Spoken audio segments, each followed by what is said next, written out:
গণমাধ্যম রিপোর্ট জমা দিয়েছে, রিপোর্টটা পর্যন্ত পাবলিশ করছে না, সেই সকল সাংবাদিকরা আমাদেরকে ব্যক্তিগতভাবে বলছে।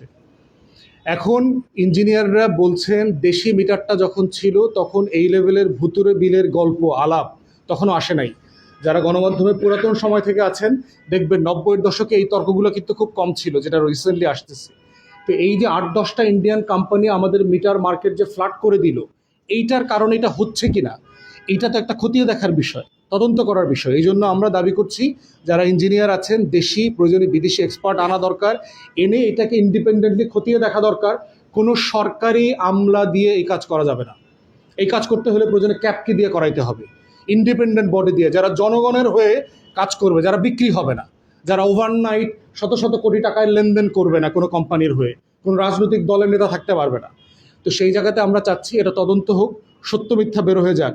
শুধুমাত্র ভুতুরে বিল, লক্ষ লক্ষ কোটি কোটি মানুষ বলতেছে আমার বিলের সাথে কোনো সামঞ্জস্য নাই, বাসা খালি, ফ্ল্যাট খালি পড়ে আছে, সেই ফ্ল্যাটেও গত মাসের থেকে এই মাসে কয়েক হাজার টাকা বিল বেশি আসছে। প্র্যাকটিক্যালি সম্ভব। আবার ইন্ডাস্ট্রিয়াল স্কেলে দেখেন, মানে বস্তিগুলোতে দেখেন কোনো বৈধ বিদ্যুতের লাইন নাই, কিন্তু সব জায়গাতে গ্যাস বিদ্যুৎ সব চলছে।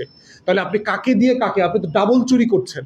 জনগণের কাছ থেকে বেশি টাকা নিচ্ছেন যিনি বৈধভাবে লাইন নিয়ে বিদ্যুতের মিটার দিয়ে বিদ্যুৎ পরিশোধ করছে, আবার অবৈধ লাইন দিয়ে আপনি আবার সেকেন্ডারি প্রফিট করতেছেন আরেকটা জনগোষ্ঠীর কাছ থেকে।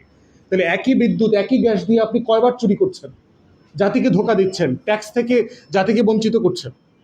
আমরা বোধ করি এই জ্বালানি সেক্টরটা বাংলাদেশের খুব ক্রিটিক্যাল সেক্টর। প্রত্যেকটা জায়গার একেবারে সোর্স, আমার অর্থনীতির একেবারে র ম্যাটেরিয়াল হচ্ছে জ্বালানি। বিনিয়োগ, কর্মসংস্থান, সব কিছু, আমাদের প্রত্যেক দিনের জীবনযাত্রা সব কিছু স্থবির হয়ে যাবে যদি এই সংকটটা থাকে। শুধুমাত্র ঢাকায় বিদ্যুৎ দিয়ে তো আপনি বাংলাদেশ ঠান্ডা রাখতে পারবেন না।